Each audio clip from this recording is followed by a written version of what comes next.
Vidyamati, I think it's your turn to read today, right? Yes, Prabhu. Yeah, whenever you're ready, you can start, Mati. Hare Krishna, devotee.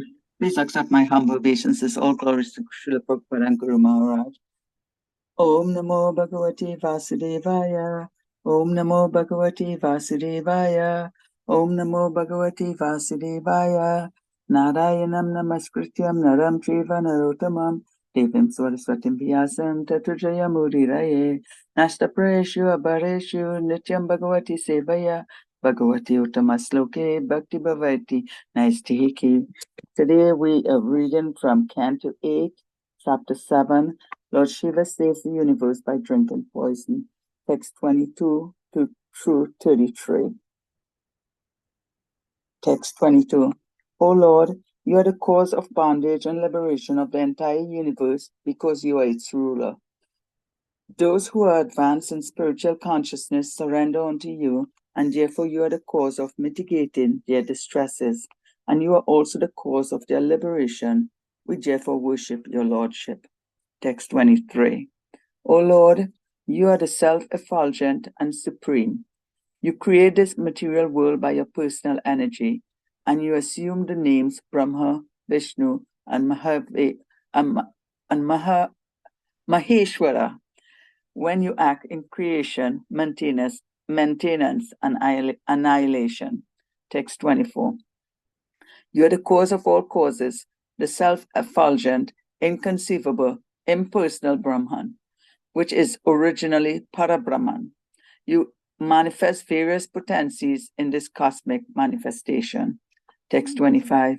O Lord, you are the original source of Vedic literature. You are the original cause of material creation, the life force, the senses, the five elements, the three modes of the Mahatattva. You are eternal time, determination, and the two religious systems called truth, Satya, and truthfulness, Virta. You are the shelter of the syllable Om, which consists of three letters, A-U-M. Text 26. O Father of all planets, learned scholars know that fire is your mouth, the surface of the globe is your lotus feet, eternal time is your movement, all the directions are your ears, and Varuna, master of the waters, is your tongue. Text 27. O Lord, the sky is your navel, the air is your breathing, the sun is your eyes, and the water is your semen. You are the shelter of all kinds of living entities, high and low.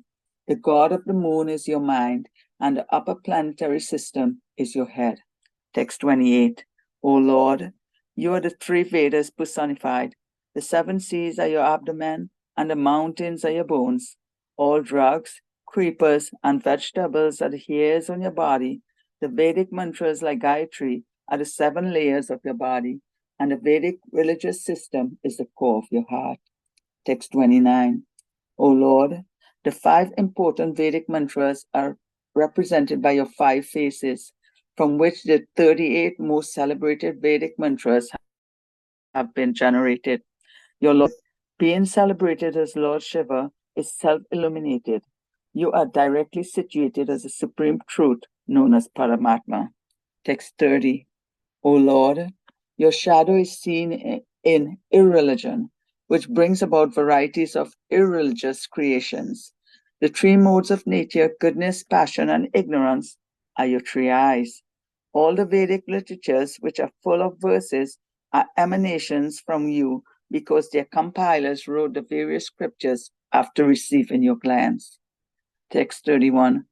O Lord Girisa, since the impersonal Brahman effulgence is transcendental to the material modes of goodness, passion, and ignorance, the various directors of this material world certainly cannot appreciate it or even know where it is.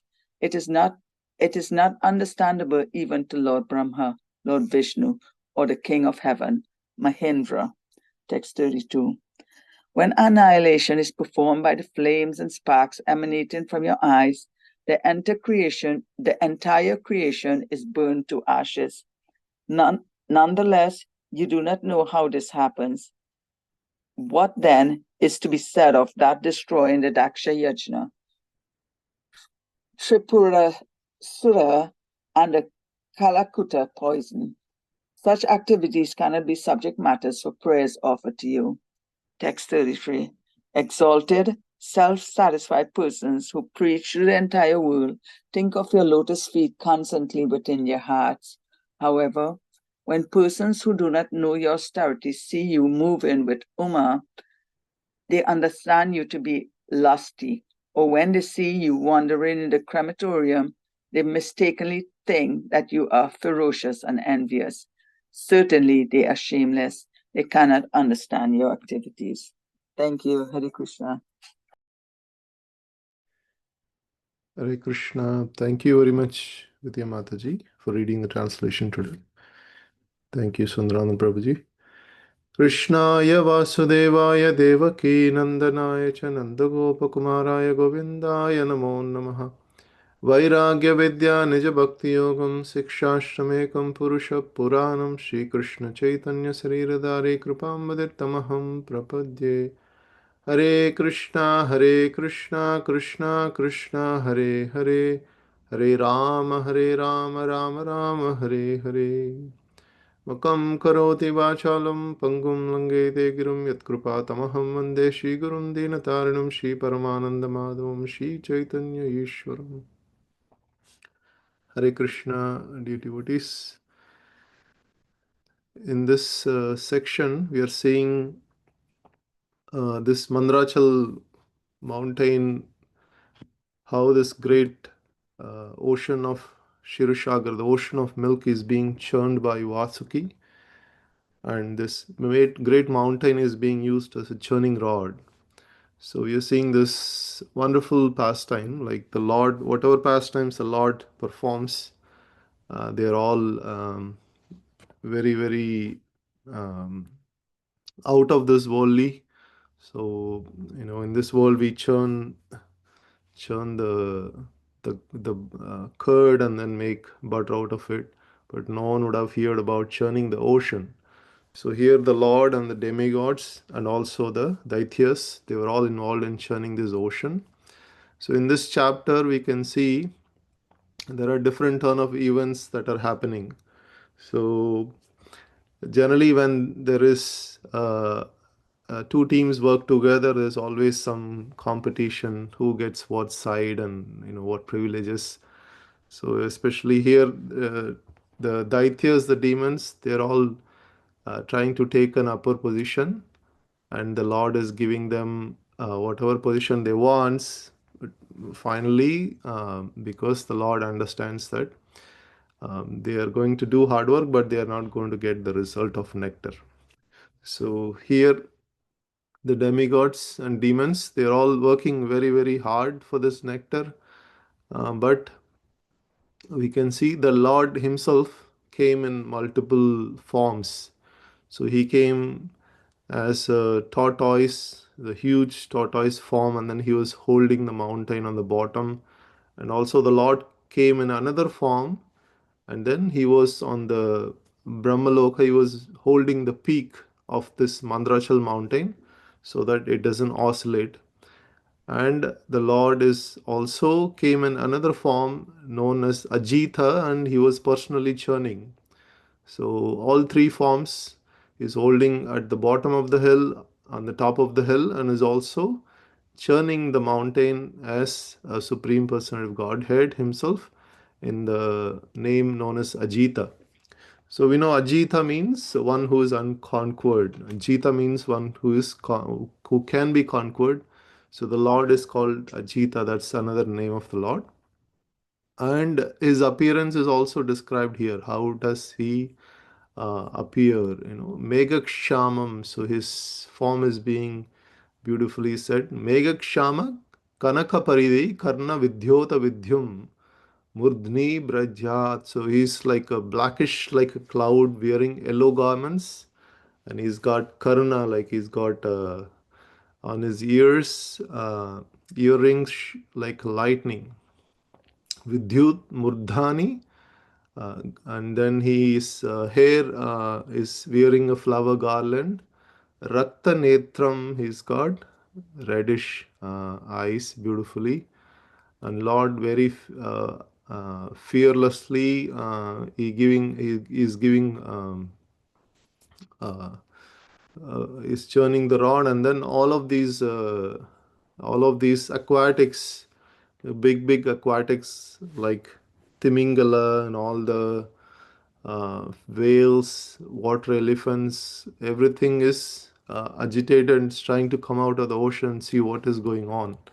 So this is a wonderful scene. And because of this churning, the first thing that was produced was hala hala. So there is a poison known as hala hala, and this poison was spreading uh, and in all directions. And the demigods and the Daityas, they were very much afraid, and they were taking shelter. Uh, they all approached Lord Shiva, Sadashiva, along with Ajita himself. So, so here the Lord Vishnu, Ajita. So here is Saktivesh avatar, like Krishna mentions that all of them are avatars, Purusha avatars from Mahavishnu. So, so Mahavishnu has certain potencies that are there are certain important roles that are given to Lord Shiva, Lord Vishnu. So in this case, the Lord Vishnu wants Lord Shiva to actually get the credit of this service. So along with Ajita, they are all approaching Lord Shiva, and the demigods are offering their prayers along with the Prajapatis.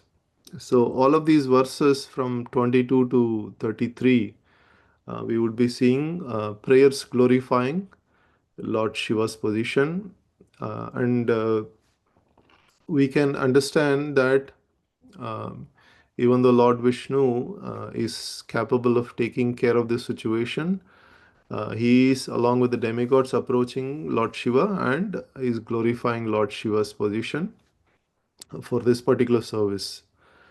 And we can see in this connection the glorification.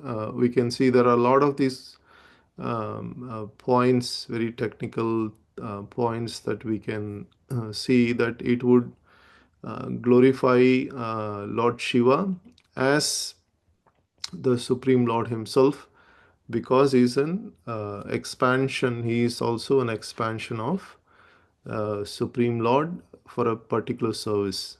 So just like in the Brahma Samhita, it is said that Shiram Yatadadi Vikara Visesha Yogat. So that means just like a milk is turns into curd, the same source, but then it's a different form for a particular service. So certain things only curd can cure, certain things only milk can cure. So even though it's the same source, a different form, similarly, Lord Shiva has a certain service that only he can perform. So, so let's see, beginning from verse number 22, what are the glorifications that have been given to Lord Shiva. So, if you look at the Prajapatis started with approaching Lord Shiva, and then they could see that Lord Shiva is seated on Kailash mountain along with Mother Bhavani, and they are all now glorifying Lord Shiva as the super soul of all living entities, and Bhuta Bhavana. So he is like the cause of all their happiness and prosperity. And now they are just directly Trailokya Dahanat Vishad Trahi Trahi Nas. So means please deliver. Trahi Sarana Apannam. So please, we are taking shelter. Please deliver us from this great danger. So now, so the verse number 22, Tvam ekak sarva jagato Ishvara bandhu mokshaya tam tvam archanti kulash kushalaha prapanarti haram gurum. So here they are saying that You are the cause of bondage and liberation for the entire universe. And so we are those who are spiritually conscious surrender unto you, and you are the cause of mitigating their distress. So now indirectly demigods are saying, please mitigate our distress by taking care of this poison hala hala, and you are the cause of liberation, so please liberate us from this great danger. So now Mahavishnu, just like I said before, so the Lord of glorifications here, it might indicate as if the cause of all causes, Supreme Lord. But here the the Lord Shiva is being glorified sufficiently because he's an expansion of the Supreme Lord. So in one sense there is no difference, but in another sense he has a particular service that he's meant to do in this material world. So the Lord is being glorified, and it is not an artificial, it is actually a fact that Lord Shiva is not different from Vishnu. So here Krishna says in Bhagavad Gita, Aham Bija Pradapitaha, he is the father of all living entities. So this refers, the actions performed by Lord Vishnu through Lord Shiva. So we can understand that Lord Vishnu is, whenever he has to perform some activities in this material world, so he knows how that activity has to be get done, through whom that activity has to be done. So here in this case, so he wants Lord Shiva to perform this particular activity. So Vishnu is not touched by the external energy of Lord Vishnu. So he's like when he wants to come in touch with this material energy, so he appears like Lord Shiva. So just like the milk turning into curd, the form is different. So for a particular service, similarly, when this he has to deal with this material energy, sometimes he accepts the form of Indra and becomes the head of all demigods. Sometimes he becomes Brahma himself. So like that, the Lord takes different forms to perform this external energy activities. So the Lord Shiva is being described in many ways. So he is being described as Brahma, Vishnu, Shiva, Aditam. So here we can see that he is Gunamayi Swa Satyashya Sargastiti Apyayan Vibhu. So Vibhu, we can see Vibhu is the greatest. So he's being described as the greatest Sargastiti Apyayan. Sarga Sthiti Apyayan, like creation, maintenance, and annihilation is being done by his energies. And for this reason, he assumes three different forms: Brahma, Vishnu, Shiva, Aditham. So we can understand that the Mahavishnu, for the purpose of creation, maintenance, and destruction, he accepts these three Purusha avatars. So, and then Guna avatars, sorry. So here in the Guna avatars, we can see that Lord Vishnu, Mahavishnu accepts the three forms, and Lord Shiva is being described as Brahma Paramam Guhyam and Sadashad Bhava Bhavana Nana Saktibir Abatas Tvam Atma Jagatishwaraha. So here he is being glorified as the cause of the impersonal Brahman. So he is the self-effulgent, inconceivable, impersonal Brahman. Tvam Brahma Paramam Guhyam. So which is originally Parabrahmam, and you manifest various potencies in the cosmic manifestation. So here, so in the Lord, in if you see in Bhagavad Gita, Lord is being described by Arjuna as Param Brahma, Param Dama, Pavitram Paramam Bhavan. So So here Lord Shiva is being worshipped as Parabrahmam, the worship that is meant for Lord Vishnu, because it is said that Brahma Jyoti, the Lord is actually not, the Supreme Lord is does not take the control of Brahma Jyoti. He is always doing wonderful pastimes within the spiritual realm. That this Brahma Jyoti is being under the realm of Lord Shiva. That is what is Prabhupada explaining here. So, and then it is he's being glorified as um, the original cause of material creation, and the life force, senses, five elements, the three modes of nature, and Mahatattva. So here Kala Kratu Satyam Rutam Cha Dharmas. So he's also being glorified as eternal time, and two religious systems called truth and truthfulness. So, and Tvayi Aksharam Yatri Vrit Atmanantri. So, Amanantri. So, this three letters So, these three letters, the syllable Om, so is also the shelter of Om. And Lord Shiva is being, glorified that he's. Uh, so we all know that fire, Agni is the mouth of the Supreme Lord by which he accepts all the offerings. So here he is being glorified also. Kalam Gatim The Akila Devatmano. So is being glorified as the Pita, Father of all, Akila Devatma.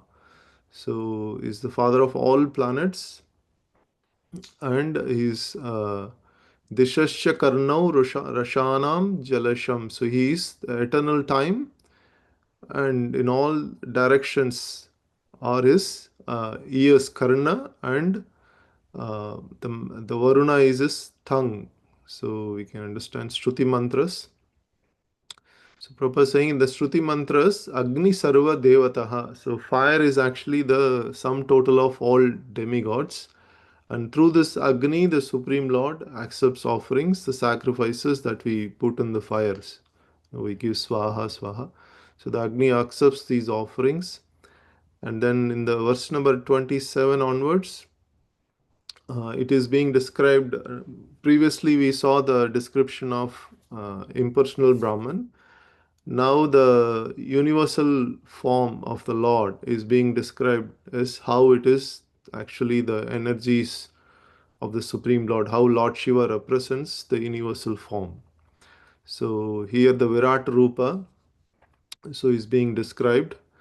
And sky is basically compared to Lord's navel, and the air is his breathing, the sun is his eyes. So in the Brahma Samhita also we say the sun is Lord's eyes. Savita Sakala Grahanam Raja Suramurti Rasesha Tejaha. The sun is actually the one of the eyes of the Lord, and the water is his semen. So, and then he is the shelter of all kinds of living entities, high and low. So, and the mind is basically the Supreme Lord's mind is the moon, the god of moon, and upper planetary systems is the Supreme Lord's head. So the universal form is being described, and they are glorifying Lord Shiva in several ways, that how he's expanding in the universal form. And it's also being compared as Vedas personified. So Kukshi Samudra Girayo Asti Sangha. So the seven seas, the oceans, are his abdomens. And then all these mountains that we see is basically Lord's bones, and the vegetables, the creepers, all this, we can see the hair standing on the body of the Lord. So the Vedic mantras, like Gayatri mantra, is the seven layers of his body, and the Vedic religious system is his core of his heart. So, and then the glowing further on the universal form description, the Lord is Shiva is being described.